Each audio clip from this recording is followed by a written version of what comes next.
Hello friends, मैं हूं अर्पित और आपका स्वागत है लॉर्ड्स ऑफ लिटरेचर पर। दोस्तों, आज हम इंग्लिश लिटरेचर की जिस महान शख्सियत के बारे में बात करेंगे उनका नाम है विलियम शेक्सपियर। शेक्सपियर एक इंग्लिश प्लेराइट, पोएट और एक्टर थे जिन्हें इंग्लिश लैंग्वेज का बेस्ट राइटर और दुनिया का ग्रेटेस्ट ड्रामेटिस्ट माना जाता है। शेक्सपियर को इंग्लैंड का नेशनल पोएट और बार्ड ऑफ एवन भी कहा जाता है। शेक्सपियर की राइटिंग में हर किस्म के ह्यूमन इमोशन और कॉन्फ्लिक्ट को दर्शाया गया है और पिछले 400 सालों से दुनिया भर में इनके प्लेज और पोइट्री को एंजॉय किया जा रहा है।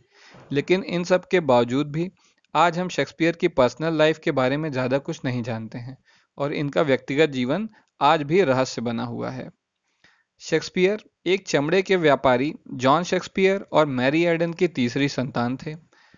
इनका कोई बर्थ रिकॉर्ड नहीं मिला है, लेकिन चर्च के पुराने रिकॉर्ड दर्शाते हैं कि किसी विलियम शेक्सपियर का बैप्टाइजेशन स्ट्रैटफोर्ड के हॉली ट्रिनिटी चर्च में 26 अप्रैल 1564 को हुआ था।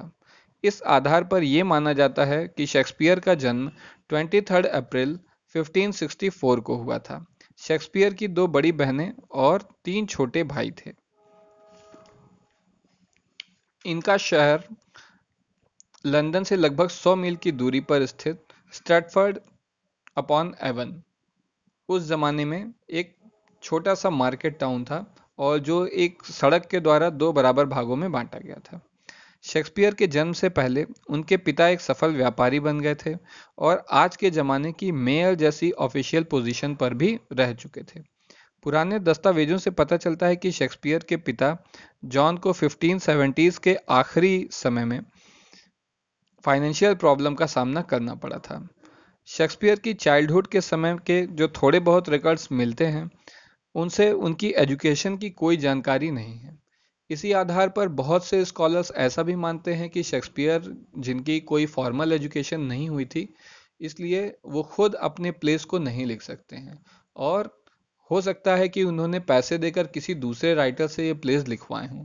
लेकिन बहुत से ऐसे भी लोग हैं जो इन बातों से सहमत नहीं हैं और उनका मानना है कि शेक्सपियर ने किंग्स न्यू स्कूल में पढ़ाई की होगी, जहां रीडिंग, राइटिंग और क्लासिक्स पढ़ाया जाता था।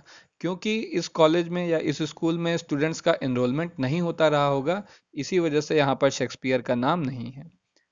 शेक्सपियर ने एन हैथवे से 28 नवंबर 1582 को वर्सेस्टर में शादी की थी। जब शेक्सपियर 18 साल के थे तो उनकी पास के विलेज की एन हैथवे से शादी हुई, जो कि उस वक्त 26 साल की थी और प्रेग्नेंट हो गई थी। शादी के 6 महीने बाद उनकी बड़ी बेटी सुजैन का जन्म हुआ 26 मई 1583 को।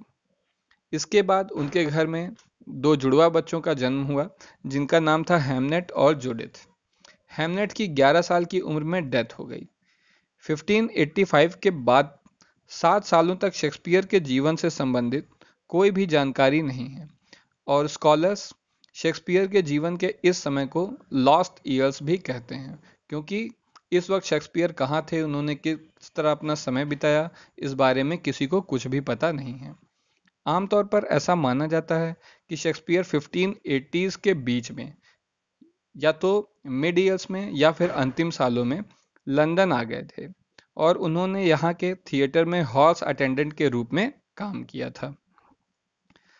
इस बात के सबूत मिले हैं कि 1592 तक शेक्सपियर एक एक्टर और प्लेराइट के रूप में अपनी आजीविका कमाने लगे थे और उन्होंने बहुत से प्लेस भी प्रोड्यूस किए थे। शेक्सपियर को उनके करियर की शुरुआत में earl of Southampton mister Henry ने संरक्षण प्रदान किया था, जिन्हें शेक्सपियर ने अपनी पहली दो published poems Venus and Adonis और द रेप ऑफ ल्यूक्रीस डेडिकेट की थी।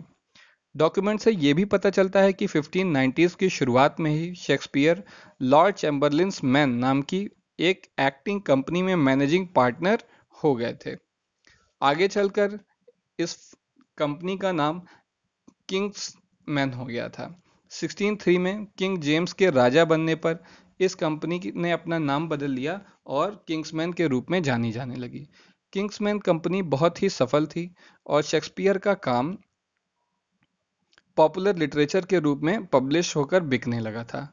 1597 तक शेक्सपियर ने अपने टोटल 37 प्लेज में से 15 पब्लिश करा लिए थे और सिविल रिकॉर्ड से यह भी पता चलता है कि इस समय शेक्सपियर ने अपनी फैमिली के लिए स्ट्रैटफोर्ड का दूसरा सबसे बड़ा घर खरीद लिया था, जिसका नाम न्यू हाउस था। 1599 तक शेक्सपियर और उनके बिजनेस पार्टनर्स ने थेम्स रिवर के साउथ बैंक पर अपना खुद का थिएटर बना लिया था, जिसका नाम ग्लोब थिएटर था। 1590 से 1613 तक शेक्सपियर ने कुल 37 प्लेज लिखे। तो दोस्तों ये बात याद रखिएगा कि शेक्सपियर ने टोटल 37 प्लेज लिखे थे। रोमियो एंड जूलियट, जो कि एक ट्रैजिक लव स्टोरी है, के अलावा शेक्सपियर के बाकी सभी इनिशियल प्लेस हिस्ट्री पर आधारित थे। हेनरी सिक्स्थ, रिचर्ड सेकेंड और हेनरी फिफ्थ में कमजोर और करप्ट शासकों को दिखाया गया है और इनके द्वारा होने वाले डिस्ट्रक्शन को बड़े ही अच्छे तरीके से दर्शाया गया है। जूलियस सीजर रोमन पॉलिटिक्स में होने वाली उठापटक को एक ऐसे समय में चित्रित कर रहा था जब इंग्लैंड की बूढ़ी हो चुकी क्वीन एलिजाबेथ का कोई वैध उत्तराधिकारी नहीं था और क्राउन पर उत्तराधिकार के लिए पावर स्ट्रगल की संभावना से इनकार नहीं किया जा सकता था। शेक्सपियर ने अपने शुरुआत के दौर में बहुत सी कॉमेडीज भी लिखी, जिनमें a mid summer night's dream, merchant of Venice, as you like it और ट्वेल्थ नाइट जैसे प्लेस शामिल हैं। सन 1600 के पहले शेक्सपियर ने और भी बहुत से प्लेस लिखे थे, जिनके नाम आपके स्क्रीन पर दिखाई दे रहे हैं, लेकिन शेक्सपियर का सबसे बेहतरीन काम 1600 के बाद आया था, जब उन्होंने हैमलेट, ओथेलो, किंग लियर और मैकबेथ जैसे बेहतरीन प्लेस लिखे थे। इन प्लेस में शेक्सपियर द्वारा गढ़े गए कैरेक्टर ह्यूमन टेम्परामेंट के विविध आयामों को जिस तरह प्रेजेंट करते हैं, उसके लिए आज 400 साल बाद भी उन्हें दुनिया भर में सराहा और पसंद किया जाता है। शायद इन प्लेस में सबसे ज़्यादा मशहूर हैमलेट है, जो कि धोखा, प्रतिशोध, व्यभिचार और नैतिक पतन जैसे सब्जेक्ट्स को एक्सप्लोर करता है। शेक्सपियर ने अपने अंतिम समय में बहुत सी ट्रेजिक कॉमेडीज लिखी, जिनमें द विंटर्स टेल और टेम्पेस्ट प्रमुख हैं। ट्रेडिशनली माना जाता है कि शेक्सपियर की डेथ उनके 52nd बर्थडे के दिन 23 अप्रैल 1616 को हुई थी, जबकि बहुत से लोग इसे मिथ मानते हैं। चर्च रिकॉर्ड से पता चलता है कि शेक्सपियर को ट्रिनिटी चर्च में 25 अप्रैल 1616 को दफनाया गया था। शेक्सपियर ने अपनी वसीयत में ज़्यादातर संपत्ति अपनी बड़ी बेटी सुजैना के नाम कर दी थी, जबकि एक छोटा हिस्सा अपनी वाइफ को भी दिया था। इस आधार पर यह माना जाता है कि शेक्सपियर के उनकी वाइफ से अच्छे संबंध नहीं थे। आज भी शेक्सपियर के प्लेस दुनिया भर में पॉपुलर हैं और आपने भी शेक्सपियर के प्लेस पर आधारित कोई हिंदी फिल्म ज़रूर देखी होगी, जैसे कि ओमकारा, मकबूल, हैदर, कयामत से कयामत तक, रामलीला वगैरह। ये सभी शेक्सपियर के प्लेस को लोकल फ्लेवर देकर बनाई गई हैं और यही शेक्सपियर की महानता है कि आज इतने सालों बाद भी हम किसी न किसी तरह से उनकी राइटिंग को एंजॉय कर रहे हैं। तो दोस्तों, उम्मीद है कि ये वीडियो आपको ज़रूर पसंद आया होगा और आपने अब तक ये चैनल भी सब्सक्राइब कर लिया होगा। अगर नहीं किया है तो अभी भी कर सकते हैं। आज के लिए बस इतना ही। Thank you.